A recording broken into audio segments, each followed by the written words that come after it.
Welcome, everyone. We'll get started. What a great year we're having so far, celebrating our Centennial. Today, we are celebrating Michel Ibrahim, an important and valued faculty member in the Department of Epidemiology. So during this year, we've learned about our history. We've learned about the 8 chairs that we've had in the department. We've also celebrated everyone, our faculty, our students, our staff. And we've celebrated a small number of our key senior faculty. So far, we've celebrated Moises Sklo. We've celebrated Kay Dickerson, and I see they're both here. So let's applaud their time in the department and the wonderful contributions they've made. We also celebrated Ken Nelson, and we were so pleased that he was able to join us and to hear the celebration, to hear the great words said about him. And today, as I said, we're celebrating our great colleague, Dr. Michel Ibrahim. So this is a celebration of his mentorship, his collaboration, and his public health leadership. And we recognize him for the great contributions he's made to the field and to our department. And I want to offer a special welcome to his family members and his invited guests. So I don't know if you want to be recognized, but if you could raise your hand and give a little wave so we can see who you are. So welcome. So thanks for attending today. So we want to tell you a little bit about Michel. So he is a physician, an educator, a scientist, a mentor, and a public health practitioner. He came to the department in 2001. This was not his first career. He was previously the dean of the School of Public Health at the University of North Carolina. And prior to that, he was the chair of the Department of Epidemiology there. He's the past president of the Association of Schools of Public Health, the Council on Education for Public Health, and the American College of Epidemiology. Up until just last year, for 15 years, he was the editor-in-chief of epidemiologic reviews. With respect to our department, he's had numerous contributions. He served in the past as the director of the DRPH program, of the master's degree program. He's been an academic advisor to more than 50 master's students and doctoral students. And he served as the instructor for one of our summer institute courses called Epidemiology and Evidence-Based Policy. He taught that course at, I think it was 3 other schools of public health over 40 years, an important course. And also part of the theme of your career is that translation. And then at the school, he was the founder of the academic component of PHASE, which integrated public health practice into the academic curriculum. And so the themes of his career have been mentorship, collaboration, and public health leadership. And overarching all of that, as I said, is his view and his practice of translating epidemiology into policy. So today you'll hear from 3 speakers. You'll hear from Chuka Anude, from me, and from Michel himself on these 3 important topics. And as you hear each of the speakers, you'll hear the story of translation of epidemiology to policy interwoven. So I'd like to introduce our first speaker, Dr. Chuka Anude. He's the senior safety physician and team leader and director at the Respiratory Infection and Autoimmune Therapeutic Area in the Global Medicines Research and Development Unit at AstraZeneca Pharmaceuticals. Dr. Ibrahim mentored Dr. Anude during his MPH and his PhD programs here at the school, and he'll speak on applied epidemiology from drug safety to community health and development. Dr. Anude?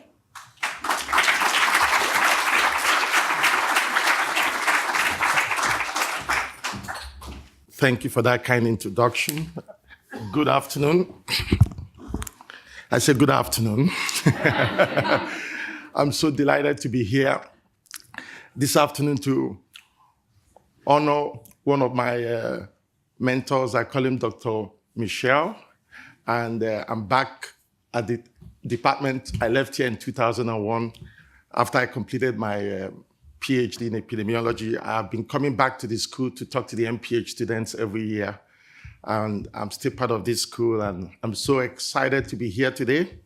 And I'm so delighted for the opportunity to talk about Michel and his mentorship and his impact on my life and some of the things I'm doing right now.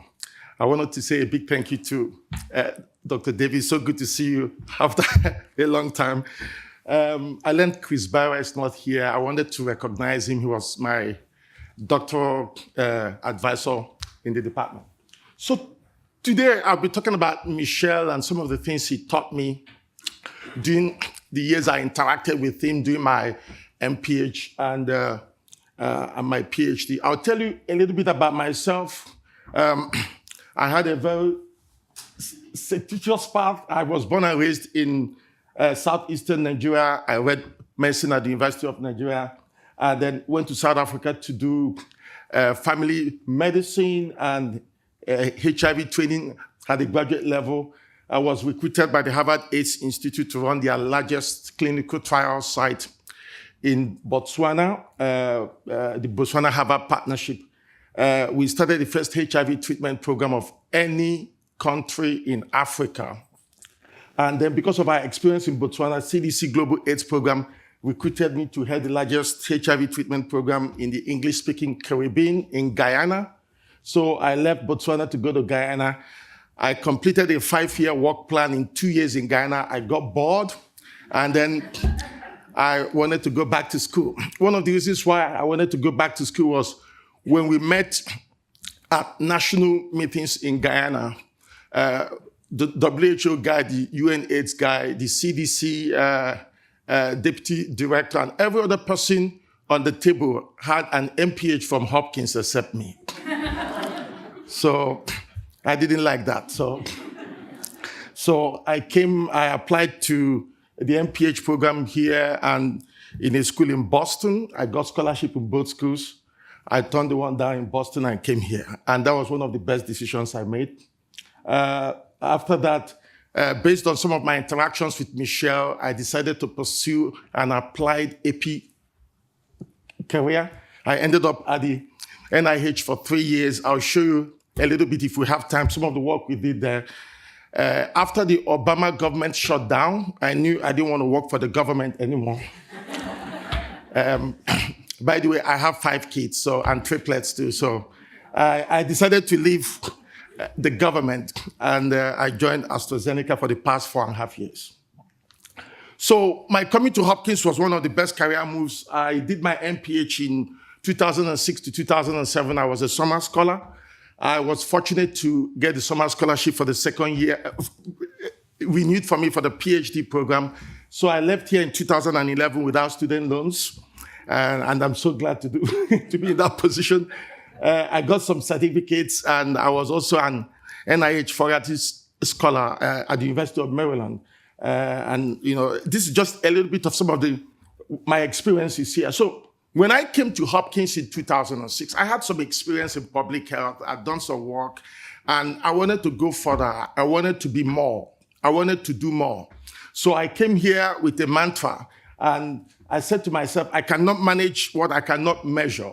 So when I came here as a student, I focused on 2 things: getting measurement skills, the epidemiology, the biostatistics, the research, and the analytic skills. But I also wanted to explore management skills. I've been a leader before. I had 42 staff members working with me. So I wanted to explore leadership and program design and development and team building and negotiation skills. So I wanted to explore both leaving this school with strong measurement skills, but also strong management skills. And I knew that the only way I could do that was to have a way I could get some cross-cutting mentorship. Talk to somebody, get influenced with somebody that knew better than me, somebody I could learn from. Isaac Newton said that I've seen further was because I stood on the shoulders of giants. So I began to look for giants in the school. I can stand on their shoulders, people I can learn from, people that can impact my life. So I began to look around. I talked to a lot of people. There were 5 things I was looking for in a mentor. I was looking for somebody who had mutual interest with me, somebody who had a little bit of my background, maybe a physician who had done an MPH, who has also done a PhD. I was in the MPH program then, but I was interested in doing the PhD program. I wanted to interact with somebody who had gone through that path, a medical doctor who had done the MPH and the PhD. I wanted somebody who was a renowned academic, somebody who was a well-known scientist. And most importantly also, I wanted somebody who could answer questions. I believe mentorship is about insight to questions. The deeper the questions you ask, the deeper the answers you get, and the deeper the insights you receive. I never go to any of my mentors without questions. And I remember when I used to go to Michel, he didn't know this, but I always had a lot of questions. How do you think about this? How do you do this? How do you make these decisions? Because I personally believe any knowledge outside of a question is accidental.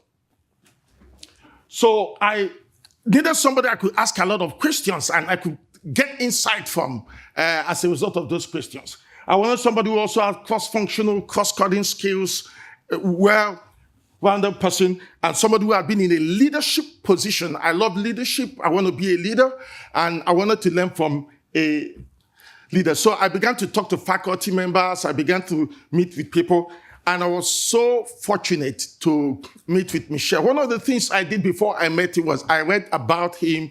I went online. I went to his faculty profile. I saw where he did his medical school, his master's and his PhD. He worked in a county in New York, in a county health department, and then I think State University of New York in Buffalo.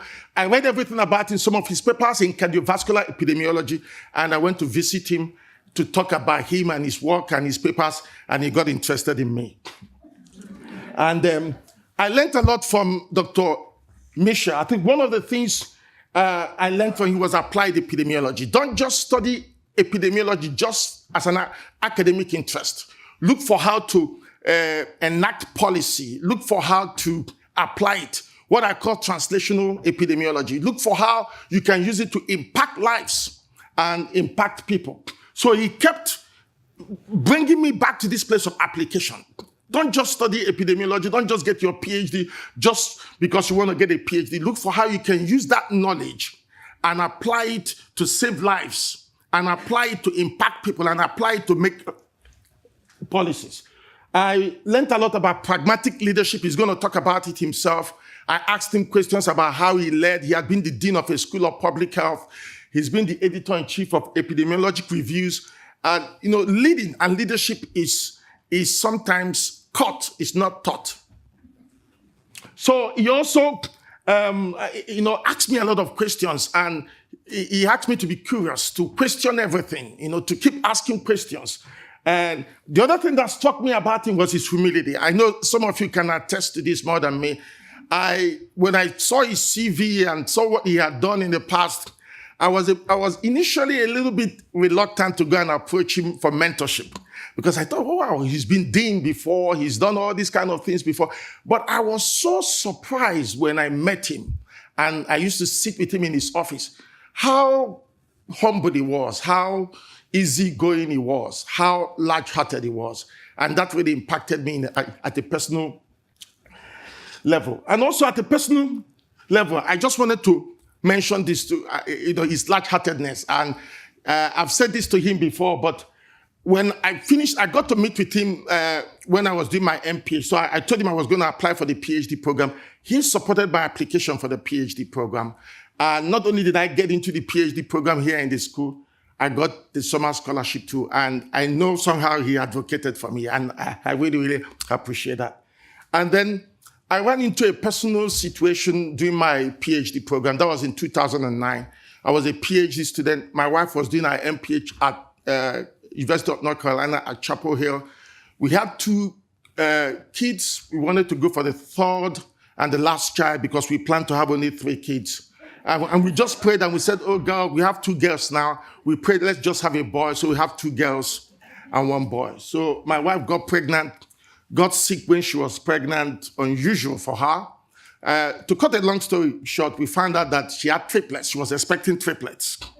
And 3 boys. Now, think about this for a moment. You're a PhD student, you're a summer scholar, you're on $21,000 per year. And you now have a family of 7. Myself, my wife, my 2 daughters, and then the triplets. They spent 8 weeks in the hospital. And I don't want to, they went through all kinds of things. They're doing well. They're going to be 10 years old next month. So how was I going to manage a family of 7 managed with 21,000 per year? That's below the Maryland and the US poverty, So I needed to do something. I needed to get a job, but I was an international student, so I couldn't get that. So I decided to apply for a permanent residence, and Dr. Michel gave me a letter of recommendation for my permanent residence. Usually it takes about, those days, 9 to 12 months to get approval. I got my approval in 2 weeks.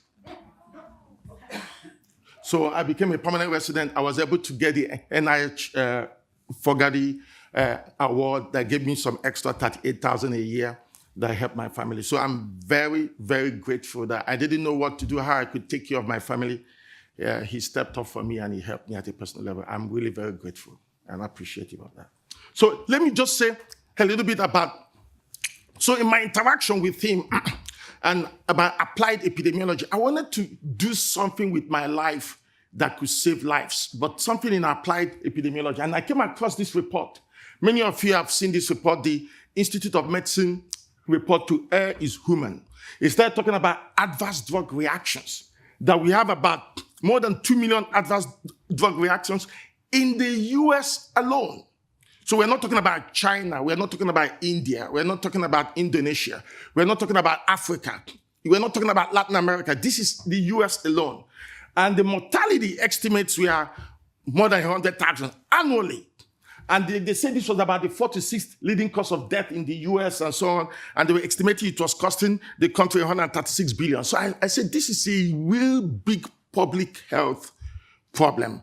And I got interested in working in the area of adverse drug reactions and patient safety and drug safety as my own contribution to public health based on my interaction with Michel. So I went to work at the NIH. Many of you recognize Emily. She was here at the School of Medicine before she left. So I helped to design the dates grading criteria for adverse events. This is what is used all over the world right now. We looked at all the adverse events that occur in clinical trials, and we were able to design an important grading schema for it. So I participated in that. I was the only epidemiologist on the team to do this. So this was my own contribution based on trying to apply my knowledge of epidemiology to save lives. So I'm trying to make a contribution to make sure that the 2 million adverse drug reactions in the US every year are not happening anymore. So I left the NIH after the government shut down. And if you remember very well, during the government shutdown, Obama's government shut down. It was about 16 days. And I wasn't sure where I was going to go from. So within those 16 days, we were at home doing nothing. I decided to put an application and look for a job elsewhere because they told us that the shutdown was going to be called off, but another shutdown was going to come. So I wasn't going to depend on government shutdowns, So I just decided to go to AstraZeneca and look for public health opportunities. And I ended up in the patient safety department. So we do, I just made this one slide just to give you an idea of what I do every day, how I apply epidemiology in the work I do. We do a lot of work in preclinical trial safety. Before drugs get into humans, we look at the impact of those drugs in animals, and animal models. We select the right model and we do all the kind of calculations. I don't want to talk about it right now. We look at the no observed adverse event limits in animals. We predict the human dose that will be right for humans from the work we did in animals. I get to sign off on all this. And then, of course, we do clinical trials. And when we are doing clinical trials, we look at safety in clinical trials, make sure the subjects are safe. And if there are adverse events, they are properly reported, we submit our safety documents to regulatory authorities. And then, the big thing is post-marketing surveillance. This is where epidemiology is very critical. Because, this is a school of public health. You know all the issues with clinical trials. It's limited number of people. It's short duration, highly selected inclusion and exclusion criteria. It's not representative of the general population. So once you get a drug approved, and sometimes drugs can get approved just with 20 people in the study. We've done a study for about 140 people and the drug got approved because sometimes they are rare diseases. And so what happens is that once the drug gets on the market, that's a different ball game. People are taking it, off-label use is happening. All kinds of people with comorbidities are taking the drug. More people begin to take the drug than what you saw in the clinical trials. So the adverse events that you couldn't see in the clinical trials all begin to pop up. You have the Weber effect. You have all kinds of things happening. Our job in epidemiology is to make sure that we do surveillance in the post-marketing setting and make sure that if drugs are hurting people, harming people, we do risk management, we do the assessment, the quantification. Particularly, it's difficult because you don't have a denominator in the post-marketing setting. You can have the number of events, and there's a lot of under-reporting, reporting bias, all kinds of things happening, and you don't have a denominator, but there's a way we do all the calculations. And then you do risk management, and we interact with the FDA, the EMA, the Japanese PMDA, and the rest of them, and we do all kinds of safety audits and inspections. In summary, we save lives. We make sure that people are taking the right drugs for the right target, for the right disease, at the right dose. And if things are happening that shouldn't be happening, we catch it very early. We can record those drugs. We can do risk minimization, restrict the drug from a certain population because of problems, and make sure that people are not dying or people are not getting hurt as a result of adverse reactions. Let me just conclude. So I also try to apply my epidemiology knowledge based on the advice I got from Michel in global health. I started this organization, International Partnership for African and Caribbean Health and Development. I call it IPACAD. Now, the mission of this organization is to deploy lasting, low-cost, high-impact, sustainable, community-appropriate interventions in vulnerable communities, particularly in Africa and the Caribbean. One of the questions I ask myself anytime I meet with Michel and he was talking about applied epidemiology, I asked myself, I said, what are the top 4, 5, 6, 7 interventions I could deploy in communities, vulnerable communities that will have high impact but still be low cost? So I came up with this model. I call it the Wimberg model, where I looked at 7 top low-cost, high-impact, community-appropriate, sustainable interventions. Of course, number 1 is water, safe drinking water. You knock off 45% of pediatric diseases and problems in communities if they can have a deep well with safe drinking water. So you have water, you have immunization. 1 shot of measles vaccine will protect you for the rest of your life. We talk about water, immunization, medical care, preventive medicine tools, behavioral change communication, community health education, and girl-child education. So these are the 7 interventions we think are low cost, it's lasting, it's high impact, it's sustainable, it's community appropriate, and we use epidemiology tools to try to apply these 7 interventions in vulnerable communities. And we've done this in 2 communities very successfully already. So thank you so much, Dr. Michel, for your impact on my life and what you taught me in my interaction with you. I really appreciate you being a great mentor. I will remember you for as long as I live. You've really, really touched my life in a special way. And I want to say big, big, big, big thank you.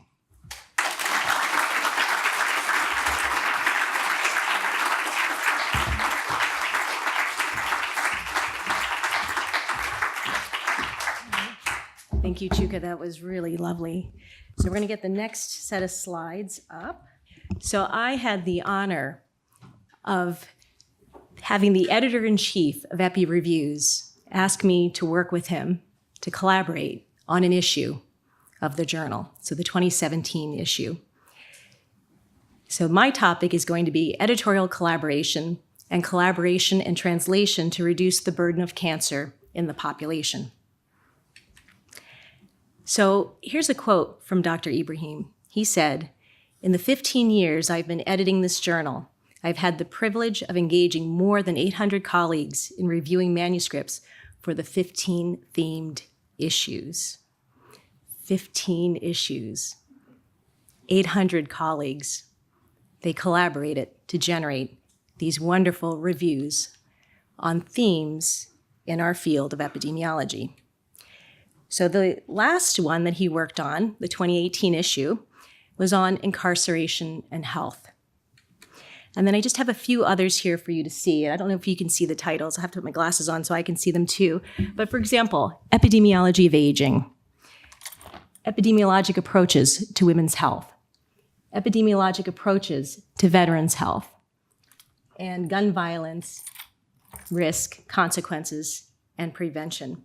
Incredibly important public health topics, all of which need translation. And so these issues brought authors together addressing these important topics, covering epidemiologic issues that inform.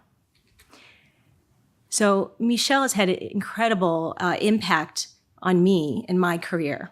He's been a mentor to me for professional and leadership development. I was really happy when he invited me to be a guest panelist in his course, his policy course. So how we go from epidemiology to evidence-based policy. And when he first invited me, I contemplated, do I do this? Am I not just an etiologic investigator? But he was aware of what I actually do in my career. And he knew, in fact, that I do these things. And so together we were able to hold a session that was cancer-focused. And then at the end of one of the sessions, he said to me, I want to invite you to chair the editorial committee for one of the issues, and let's pick cancer as the topic. And he said, you can do it on whatever you want in the cancer space. And so because it was in the context of his course, I realized we really ought to do an issue that covered important topics that are cancer-focused, where we could begin to get toward translation. So where has the literature matured so that we could intervene on the problem of cancer? So we came up with our issue, Reducing the Cancer Burden in the Population, Epidemiologic Evidence to Support Policies, Systems, and Environmental Changes. So here's our call for the issue. And we were really excited when we put this call out. And so we wanted to bring together a set of reviews that attempts to fill some of the evidence gaps in the epidemiologic literature on preventing cancer in those at risk, and also preventing poor outcomes in those with a cancer diagnosis. And so we want it to be able to support policy, systems, and environmental changes. Okay. So again, that's translation, isn't it? And we gave a motivating example. So we used the example of how epidemiologic research informed policy, systems, and environmental changes for cigarette smoking as a way to reduce the burden of cancer. And so we were super excited. We had a number of really what we thought were important, interesting articles that we brought together for this issue. And the topics covered the full continuum of prevention, so primary prevention all the way through tertiary prevention. Two of them provided frameworks for infrastructure to be able to identify cancer problems in communities, including in the global setting. We had one that took a life course perspective, and we had one that addressed cancer in a special population. That's the transgender population, which is an understudied population for cancer burden. Okay, so just to give you a few examples of the types of articles. So one was on vitamin D and cancer risk and mortality. So what's the state of the science? Where are the gaps? And so the reason why we thought this was an important one is because there was so much epidemiologic focus on this association. There were big consortia that came together. They calibrated their measurements. So we were thinking, if there's information, this is an area where translation is probably ripe. And in addition, in the popular media, there was already, I'm going to say in quotes, recommendations that people should be screened for low vitamin D. And now I'm going to be very informal. How many of you ran out and got tested to see if you had low vitamin D? Right? Many people did, right? But in the context of cancer, maybe not for, maybe you were screened for other reasons, but in the context of cancer, it's not clear that this is the right moment for it. And so we asked a couple of authors to address this. These were a young investigator and somebody well-known who works in the space, so Alison Mondel, who actually is a graduate of our department, and Dimitris Albanis, who's at the National Cancer Institute. And so they reviewed the totality of the literature, and they concluded that higher circulating levels of one of the biomarkers for vitamin D sufficiency is associated with a lower risk of colorectal and bladder cancers. But as they reviewed the literature, they said, but we're not there yet. We don't even have the right kinds of measures to apply clinically specifically for cancer. And so they pointed to lots of gaps, and they also said that it's probably premature in the context of cancer to screen for low vitamin D. But they did say, given that we do have policies addressing low vitamin D, for example, for avoidance of rickets, there may be some indirect benefit for cancer. Okay, another example, periodontal disease, tooth loss, and cancer risk. So we had a speaker a few years ago who spoke about periodontal disease and cancer. And so we were excited that she wrote one of the articles and it was accepted for publication. And so Dominique Michaud up at Tufts University, those authors built the case for the importance of periodontal disease as a cancer risk factor. It's very prevalent. But there are lots of information gaps. Okay, so they said it's a little premature to recommend dental care as a way to prevent cancer. Clearly, we need dental care for other reasons. But the same argument that indirectly we may be reducing the burden of cancer because we do have dental care. So what they did actually call for, from an epi perspective, is to be sure that we are measuring periodontal disease, the oral microbiome that affects periodontal disease, in standardized ways so that we can continue to bring together the literature to inform this area.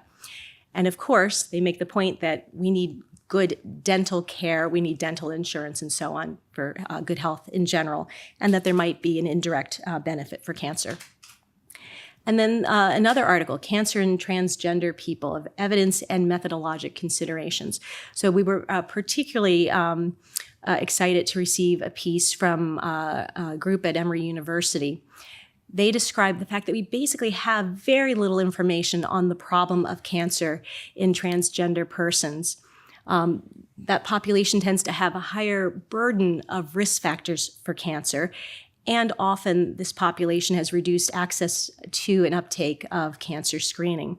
So they called for something very important: systematic collection of gender identity in cancer registration. So state cancer registries, especially those that feed into the SEER system, those are the data that are used to generate national statistics. And they also called for large cohort studies to generate empirical data so that we understand what the risks are, especially for cancer sites that might be particularly relevant to this population, and exposures that may be particular to this population. For example, gender-affirming sex steroid hormone use. Okay, so it wasn't just the two of us working together to collaborate. There was a whole team of people. So we had an editorial committee, and then we had a number of consultants, reviewers, who contributed to the generation of this issue. So then what we wanted to discuss was the fact that, in fact, we didn't get the number of articles. We thought we had phenomenal articles in this issue, but we thought we would be inundated, and we weren't. And we tried to understand why that was, okay? And I became concerned that maybe epidemiologists, cancer epidemiologists, don't perceive their role to be translation. Many cancer epidemiologists are about discovery, about etiology, finding risk factors. But going from risk factor to action may not be viewed as being in our purview. That was my worry. And so Michel gave me the leeway in my cover piece to try to consider why this happened, why we had so few articles submitted. Now, it was a lot of articles, but I mean, it wasn't 100 articles like some of the other issues. And so he allowed me to reflect a bit on what it means to be an epidemiologist involved in translation. So this is the heart of our discipline. This was the start of our discipline, and it's always been a collaborative discipline. Okay, so what happened here? So do we not routinely seek opportunities for translation? right? Because it's the natural next step from our discovery research. Do we not recognize that we have an individual researcher and collective researchers' responsibility to inform translation? So maybe we're not the ones actually doing the translation, but we need to do our research in such a way that we inform translation. Okay? Are our people in our field just not familiar with the concept of policy systems and environmental changes as a cancer control strategy? And is it that we're so overwhelmed with all that we do as academics that we don't have the time to learn what this even means? Okay? If that's the case, then we have to figure out how we're going to do this and learn about it. Okay? Because we need to fully participate in Kay Dickerson's field, which is the knowledge synthesis, right? So bringing the information together so that we can translate. Is it that we just didn't have new risk factors identified, right, that are ready for translation? Have we already tackled the ones that we know about, like smoking? And if so, does that mean we're just not thinking creatively? And is it the case that we don't know when the literature is ready, when it's ripe and ready for translation, right? So in our field, we're all trained to root out bias. We want big relative risks, or inverse, really small ones, right? We want narrow confidence intervals. We want big data. We don't always have that. And so we're always very cautious when we draw our conclusions, right? We always say we found an association, but we cannot say whether that association is causal.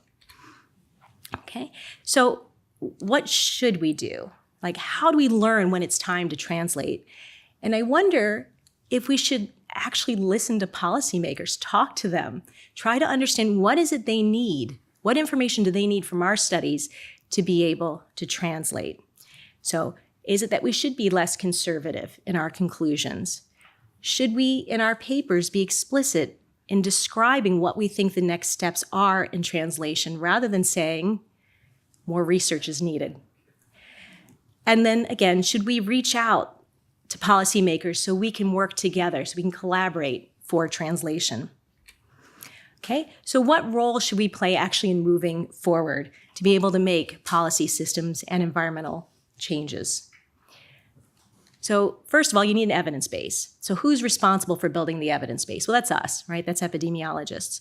And so we do this already, right? But maybe we need to be more focused on actually figuring out where the gaps are and filling them rather than doing just the research we feel like doing, right? So being systematic in mapping where are the gaps and then specifically doing research to be able to fill those translational knowledge gaps. Okay, and then who should modify the policies? Well, we should play a role in that. We should be at the table, right? We should participate in processes of developing guidelines. We should educate legislators, for example. We do have to be worried about conflict of interest, so there's always a little asterisk there, so be very careful when you do engage in this way. Okay, and then who should modify systems and environment? Well, we may not have that in our purview, but we can at least collaborate with those who do. We can help them make the changes that need to be made, for example, in hospital systems, in cancer registration systems. All right, so even if you, so this is now a call to everyone in the audience who's involved in cancer research, or even more broadly in epidemiologic research, get involved in translation. Even if you're not directly translating your own findings, so say you're working purely in the discovery space, you still have expertise that can inform the process of translation. So get involved, okay? Participate as an academic expert. So if you are in the cancer space, you can contribute to your state cancer control plan. You can participate in your local coalition or collaborative that's responsible for implementing the plan. And if you work as part of a team science effort, encourage your basic and clinical colleagues to get involved as well. So in summary, thank you for indulging me in my musings on the role of epidemiologists in translation toward making a difference for at-risk populations and cancer patients. And so again, we do have an obligation to participate in translation, including by doing research that informs the process of translation. And we should play a role as a collaborator in actually making that translation happen. And this all applies to other population-focused health problems and well-being. And so I want to thank Dr. Ibrahim Michel, for tapping me to be the chair of the editorial committee that put together the 2017 issue of Epidemiological Reviews. It was a great experience. We actually had a lot of fun doing it. We'd both read the papers and kind of discuss what we were seeing, where some editing needed to happen. It was really a great process. And so I thank you for those few minutes of you listening to me, and I now like to bring Dr. Ibrahim up for his talk.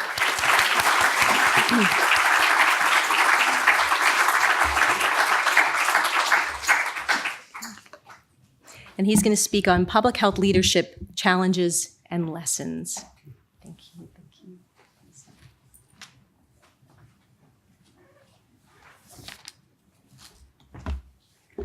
Thank you very much, and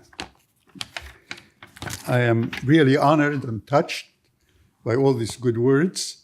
And I remember a colleague and a friend of mine who was in the same situation, being honored for all the good stuff he did. And he said, behind many successful men are many surprised wives. So in addition to that, I also have surprised family. Most of them are here. Between Jackie and me, we have 6 sons and daughters, and they are here with their loved ones. And we also have 9 grandchildren. And some of them are babies, but we have Jacob here from Indiana as our grandchild representing everybody.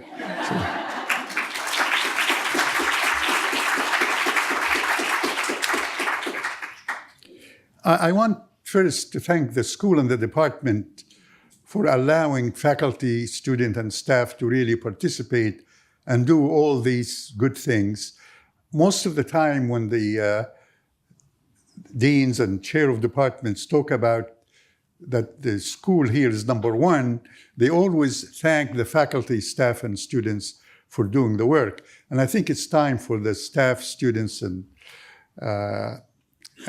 the faculty to say to the school, the deans and the chairs, thank you, because you create the environment and the culture that help us to do the work that we really do.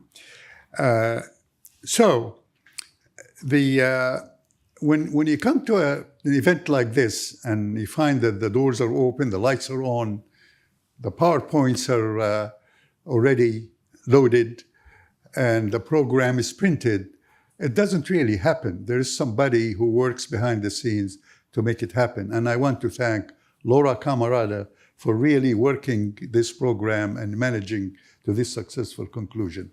Thank you, Laura.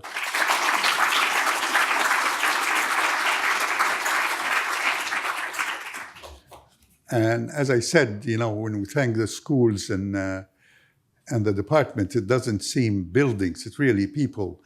Al Summer, a former dean, he was a dean at Hopkins, I was dean at University of North Carolina, and he sent us a note, he's in Dubai today. And Mike Clegg did like all deans do, he is in London today. So we're very fortunate to have Dr. Laura Morlock here, Vice Dean, and David Chalantana, our chair. So thank you guys for all what you do for us. Yes.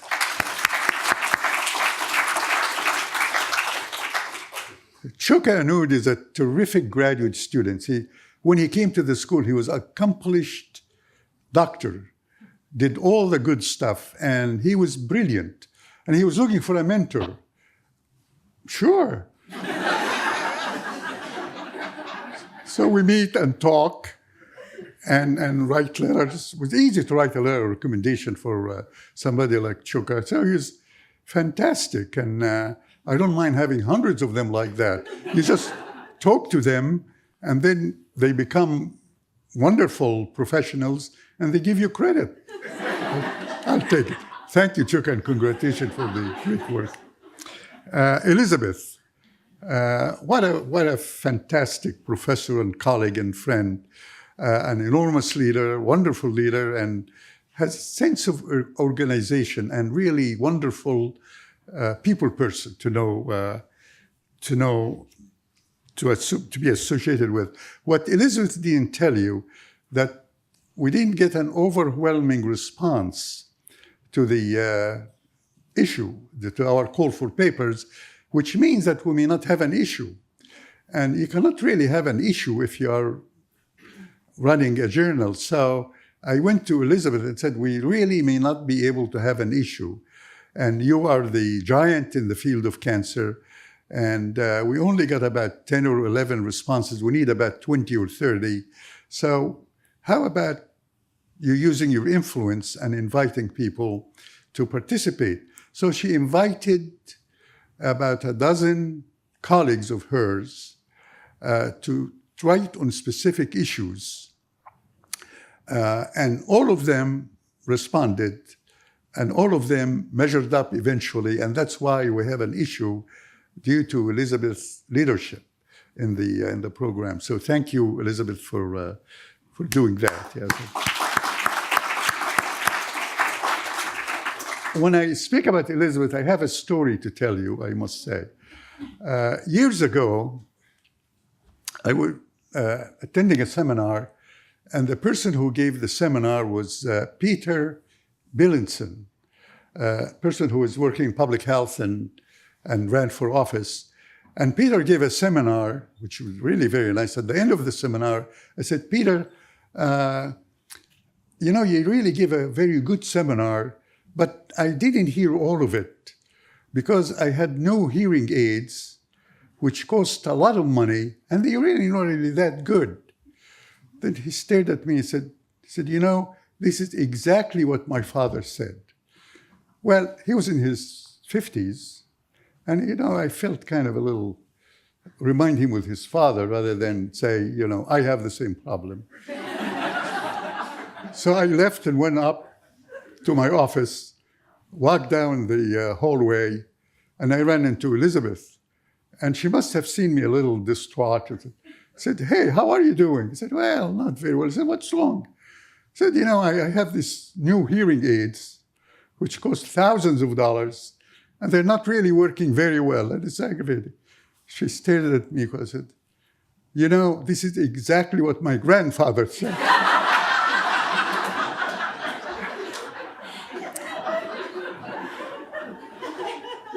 I quit. I go home, and I had a voicemail message. I could not make heads or tails of it. So I gave it to Jackie. I said, Jackie, could you really listen to this and tell me what's it about? She said, yeah. I said, yeah, what? I said, it's easy. I said, who is it? I said, it's your hearing center. I said, who? He said, your hearing center. I said, what do they want? He said, they want you to go and get tested. So I did go and get tested, and now I have good hearing aids, so I can hear better. That's the story of the hearing aid.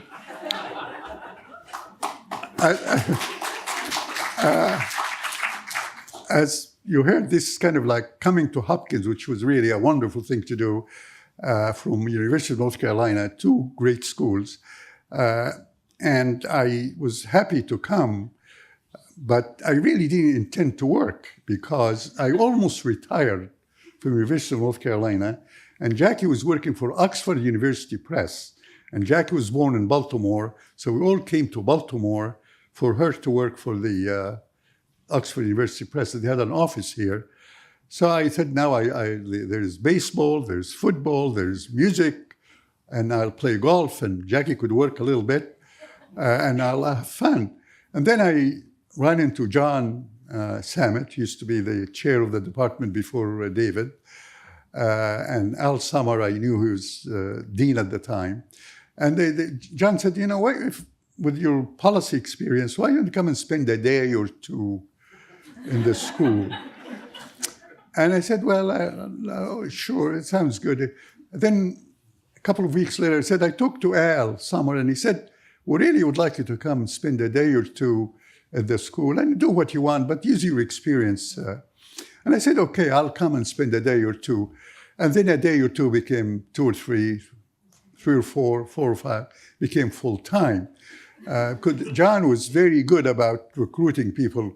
he never really talked to you sitting down, walking the whole way. And he says, how would you like to be editor of a journal? I said, how long would that take? I said, no, nothing. How would like to be director of the DRH program in the department? How long that would take? Oh, nothing. So it became a full-time job. So he, John and Jennifer Kelsey, a good epidemiologist at Yale, we were in a conference call together, and Jennifer said, Michel, what are you doing at Hopkins? I thought you were retiring. Or I said, well, I'm working a day or two. Or she said, and said, I'm retiring. He said, well, that sounds very good. I might want to retire at Hopkins. And then John said, Jennifer, wait a minute. Retirement at Hopkins means you work full-time and get paid part-time. So that was it. Actually, my associate, although I have been here since 2001, I have been associated with Hopkins for quite a long time. It started really in, don't want to tell you, but it's in 1963. I was already an adult. And Abe Lilienfeld was chair of epidemiology then, and he was recruiting me to be an assistant professor in the department.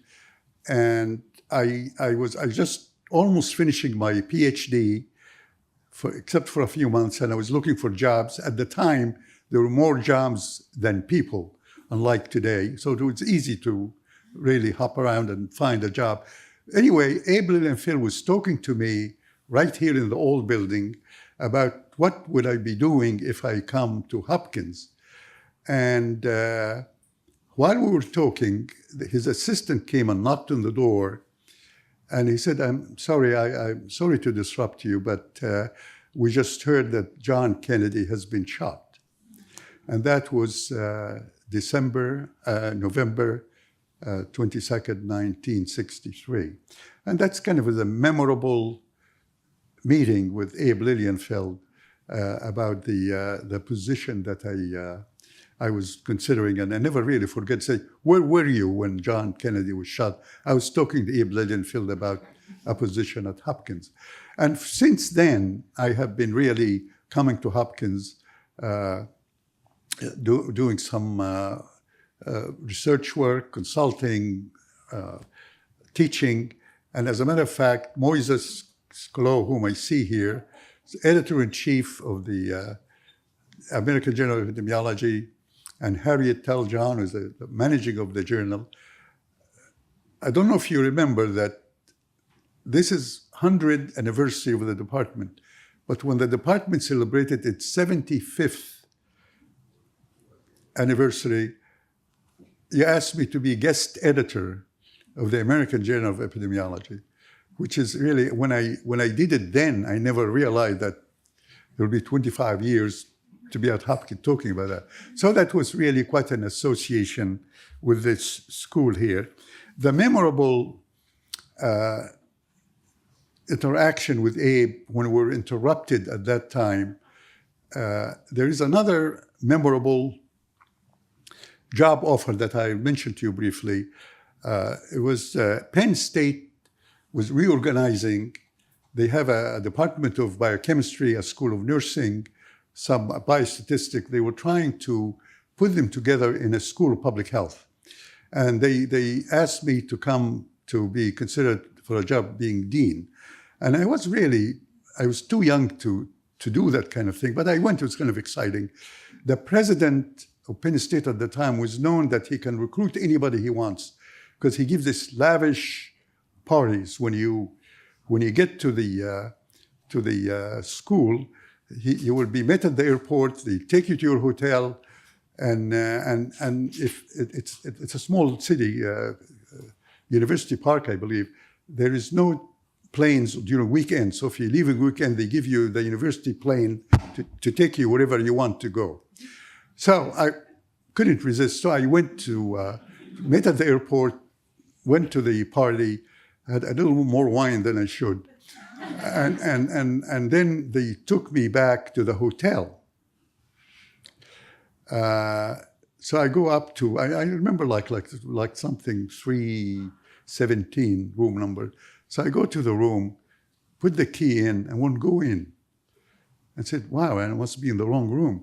So I go to the clerk, the person at the desk, and I said, I have a wrong key. He looked at it, said, sir, you are in the wrong hotel.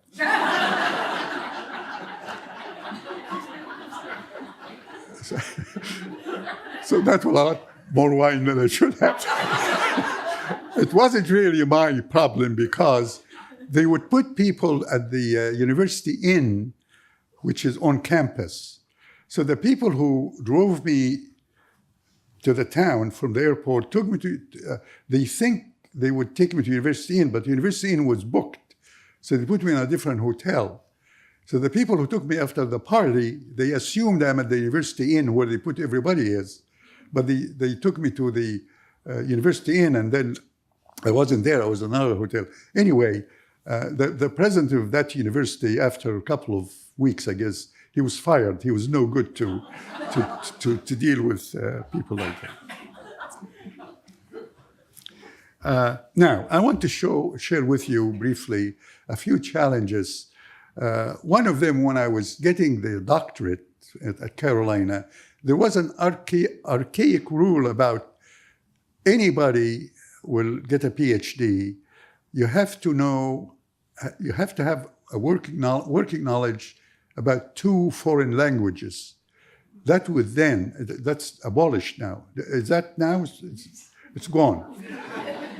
So I said, well, 2 languages beside your native tongue.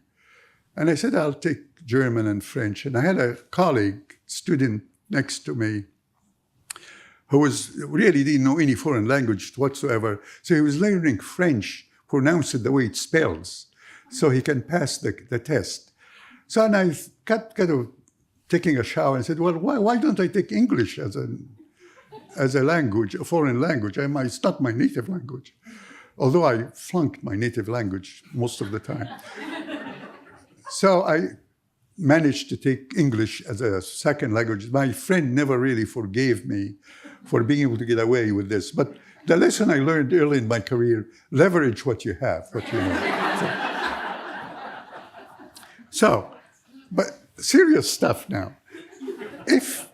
How would you be a dean of a school of public health in North Carolina talking about public health when you have cigarette machines in your building? And when you have the university budget gets 20% of the state money, gets state money, and the state gets 20% of its budget from tobacco. So you cannot bite your hand, which feed you. However, you cannot go around talking about public health, and we really promote public health and prevention and have cigarette machines in your building. My predecessor did a great job by taking the cigarette machines from the floors and put them in the basement. So they're still there in the basement. So I decided that it's really being a hypocrite to teach public health and also have people going smoking around. And smoking per se, in 1964, when the Surgeon General said smoking causes cancer, people say, yeah, I get cancer, but that's not your business. Although you might say, well, but you raise your health insurance and that is my business. But I think that the turning point is when studies came about that passive smoking, when you inhale other people's smoke, that could also cause cancer and respiratory illnesses. And that's when you say, well, it's not only your problem, it's also my problem. And that started the movement of banning smoking from the workplace. So I decided that really to be a dean of School of Public Health and to practice what I preach. I had a committee study the situation, and there were studies came out about passive smoking, and you're not really free to smoke because that affects me as well. And we decided collectively that we are going to ban smoking from the School of Public Health in North Carolina. That was very scary decision to make. And the other deans said, well, we'll wait and see what happens to you. So I did it, and I was surprised, actually. I get a few nasty letters about how would you bite the hand that feed you. And I get maybe one or two say, oh, great, you are in... But nothing much happened. And then other deans next year declared smoke-free schools, and then the campus became school-free directly, smoke-free. So you say, how it was done? The lesson there was timing. Timing is everything. It was the environment and the culture was right to ban smoking everywhere, in airports, working places, and obviously school of public health would be easy. So it worked, and I'm proud of it, because not necessarily that was, actually when you're a dean or a chair, it's not brave to make tough decisions, because if you are fired, you're still working. You don't go anywhere. So that I wasn't afraid, fired, I can work. But anyway, the timing was very important, and that really worked very nicely for that. Now, one other interesting challenge was, and this probably will ring a bell with people who are working on AIDS now, and most of you are really too young when the AIDS issue came about in 1982.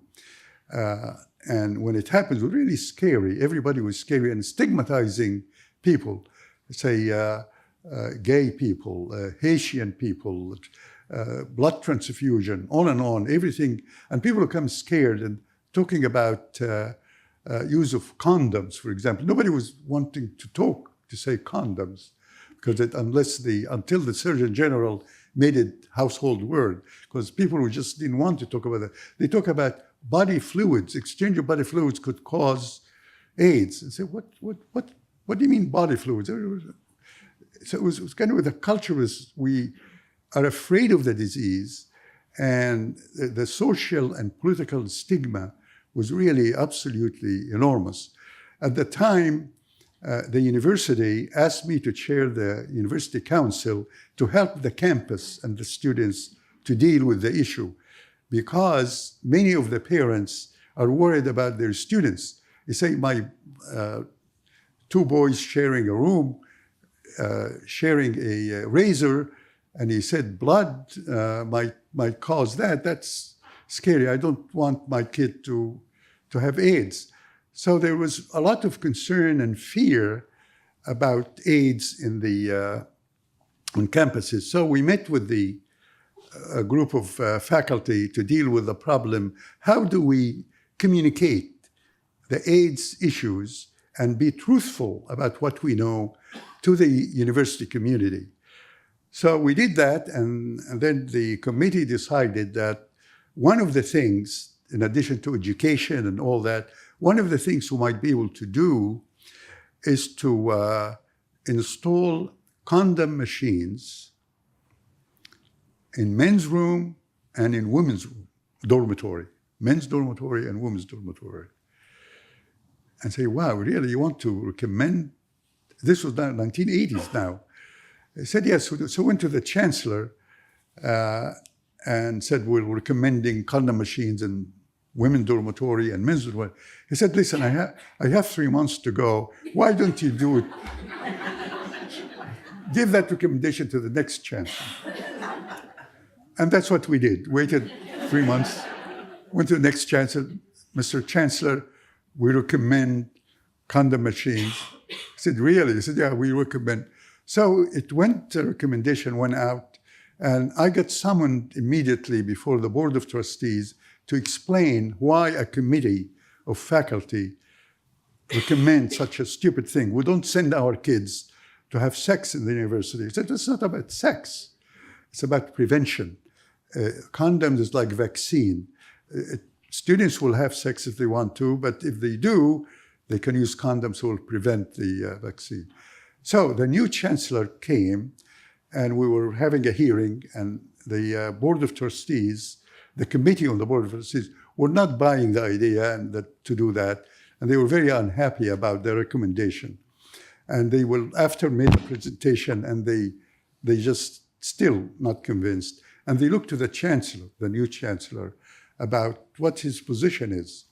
And he stood up and said, he was new, he said, I'm a son of a Baptist minister. I don't like the recommendation this doctor tells me at all.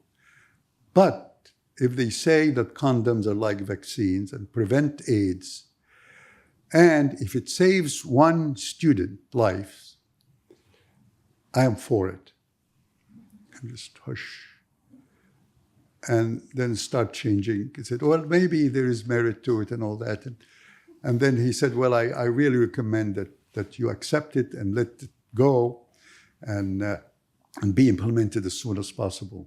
And the Board of Trustees agreed and left happy, shook hands, and the new chancellor smiled big, said, wonderful. The lesson there is how wonderful it is when your boss supports you. It's amazing. It's just amazing feeling when you do something and the boss stand behind you. And number two, leadership. This chancellor showed leadership. And leadership really is when you go against the grain, that's leadership. When you go with the flow, you're really following something. So here is going a recommendation that's not accepted and very emotional. And he stood up and believed in it and decided that he will go for it, and people accepted it. And that, for us, that showed really, really leadership. A week ago, after they put the machines in the dormitory, the television people came and said, Doctor, we want you to come to the women's dormitory and put a quarter in the condom machine and get a condom, and we'd like to take a picture of it because we want to promote the whole thing to the North Carolinian community. And I said, no. I won't do that. Final story about how did I come to be in policy translation and practice public health. It really happened, never intended to. I wanted to be a scholar, a researcher in a medical school or public health. I didn't want to do any practice or policy. But it happened that when I lived in Buffalo, we go back and forth to Canada. And that was easy in these years in the late 60s, early 70s. You cross the border, the custom agent will look at your car and say, what citizen of what country? And say US, he'll move you in. And sometimes he will ask, where do you live? You say, Williamsville. And in both sides of the... Actually, we used to go, our group, Warren Winkelstein and several others, and Dave Sackett, whom you all know these guys, we used to go all the time across the border to we have a nice restaurant in Canada that looks over the falls and all that. And we used to go, anytime we finish a grant, we go there and have a double martini to celebrate. And then when we write a paper, we go across the border and have a martini and celebrate it. And when the paper is published, we go across the border. And when the paper is not published, we go across the border and celebrate and talk about how stupid the editor is. He didn't understand what we presented. So we go to Canada on and off all the time, celebrating something or other. So I come back one day by myself, and the custom agent, that was 1967, and he stopped me. The year is important. He stopped me and he said, citizen of what country? I said, US, and I expected to move me in. And he said, may I see your draft card? I said, what? What you took, draft card? He said, you don't know what that is? I said, no, I don't know. He said, okay, make a U-turn and come park and come to the office. At the time of the height of the Vietnam War, and they were recruiting, I'm sorry about that, recruiting everybody. And I went in and they filled a questionnaire, and 2 days later, I get forms to appear before the exam, medical exam, and stamped red, say, physician. Said I'm too old, never too old. And I examined that I was also going to Vietnam. And then a Christmas party with the Commissioner of Health, who said, "You're leaving?" I said, "Yeah, I'm probably 2 or 3 weeks." He said, like if you're a doctor and you serve us in the county, we need people like you. They probably will take care of, they defer you, and we'd rather have you serve here rather than Vietnam. It sounded like, definitely Erie County would be a lot better than Vietnam, and then it wasn't very popular then at the time. So learned a little politics here because I said, okay, I'll do that. And we went to the last meeting of the draft board of Erie County, which will decide whether Vietnam or Erie County. And as I sat around the table, there was the Buffalo Evening News was scattered around the table for people to see. And it says, "Professor joins health department to stamp out syphilis, gonorrhea, and other venereal diseases." And all of them, "Oh yeah, we want that. We want to stamp out gonorrhea."